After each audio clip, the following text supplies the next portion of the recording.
Hi everyone, welcome to channel Swastha foods. നമ്മൾ ഉണ്ടാക്കാൻ പോകുന്ന ജാഗരി വെച്ചിട്ടുള്ള റവ ലഡുവാണ്. ഇപ്പോൾ ഈവനിങ് സ്നാക്സ് ആയിട്ടൊക്കെ കുട്ടികൾക്ക് ഉണ്ടാക്കി കൊടുക്കാൻ പറ്റിയ നല്ലൊരു ഹെൽത്തി ആയിട്ടുള്ളൊരു റെസിപ്പിയാണ്.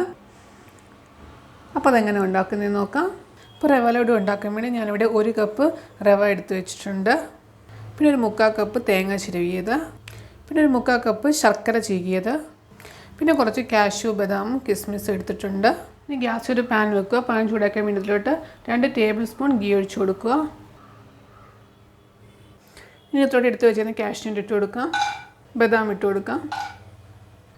ഇത് ചെറുതായിട്ടൊന്ന് ലൈറ്റ് ബ്രൗൺ കളർ ആവുന്ന വരെ ഒന്ന് ഫ്രൈ ചെയ്തെടുക്കാം. ഇതിലോട്ട് കിസ്മിസ് ഇട്ട് കൊടുക്കാം. ഇനി ഒരു പാത്രത്തിലോട്ട് മാറ്റാം. ഇനി ഇതിലോട്ട് നമ്മൾ എടുത്ത് വെച്ചാൽ 1 കപ്പ് റവ ഇട്ട് കൊടുക്കാം. ഒരു ലൈറ്റ് ഗോൾഡൻ കളർ ആവുന്ന വരെ റോസ്റ്റ് ചെയ്തെടുക്കുക. ഇപ്പോൾ ഒരു ലൈറ്റ് ഗോൾഡൻ കളർ ആയിട്ടുണ്ട്, നല്ല മണമൊക്കെ വരുന്നുണ്ട്. ഇപ്പോൾ ഒരു ബൗളിലോട്ട് മാറ്റാം. നമ്മൾ എടുത്ത് വെച്ചേക്കുന്ന 3/4 കപ്പ് തേങ്ങ ഇതൊന്ന് റോസ്റ്റ് ചെയ്തെടുക്കാം. ഇത് വെള്ളമെല്ലാം പോയി കഴിയുന്നതിന് വരെ ഒന്ന് റോസ്റ്റ് ചെയ്യുക. ഇപ്പോൾ നല്ല ഡ്രൈ ആയിട്ടുണ്ട്. ഇനി ഇത് മാറ്റാം. നേരത്തെ റോസ്റ്റ് ചെയ്ത് വെച്ചേക്കുന്ന റവയ്ക്കകത്തോട്ട് ഇട്ട് കൊടുക്കാം. ഇനി ഇതിൽ 1 ടീസ്പൂൺ ഏലക്കപ്പൊടിയും കൂടി ഇട്ടിട്ട് നല്ലോണം ഒന്ന് മിക്സ് ചെയ്യുക.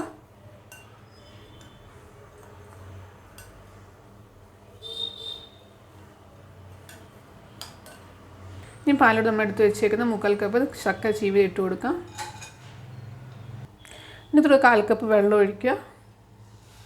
ഇതൊന്ന് ഉരുക്കിയെടുക്കാം. കയ്യിൽ ഒട്ടുന്നൊരു കൺസിസ്റ്റൻസി ആകുമ്പം ഇങ്ങനെ ഒട്ടണം ചെറുതായിട്ട്.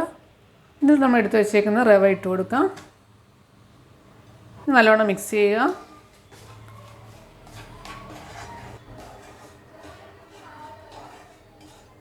ഒരു 2 ടീസ്പൂൺ പാലൊഴിച്ച് കൊടുക്കാം.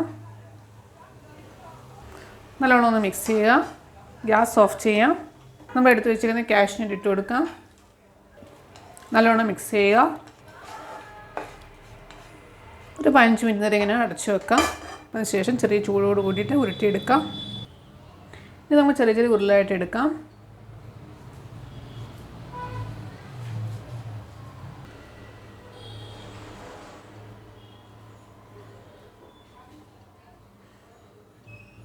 ഇങ്ങനെ ലഡുവായിട്ട് എടുക്കാം.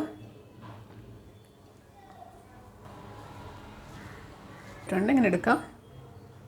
ഇപ്പോൾ ലഡുവൊക്കെ ഞാൻ ഉരുട്ടി വെച്ചിട്ടുണ്ട്. അപ്പോൾ എല്ലാവരും ട്രൈ ചെയ്ത് നോക്കുക. അപ്പോൾ വീഡിയോ ഇഷ്ടപ്പെട്ടെങ്കിൽ ലൈക്ക് ചെയ്യുക. ചാനൽ സബ്സ്ക്രൈബ് ചെയ്യാൻ മറക്കരുത്. സബ്സ്ക്രൈബ് ചെയ്യുമ്പോഴേക്കും ക്ലിക്ക് ചെയ്യുക. ഓൾ ഓപ്ഷൻ സെലക്ട് ചെയ്യുക. നിങ്ങളുടെ അഭിപ്രായം കമൻറ്റ് ബോക്സിൽ ഇടുക. Thank you.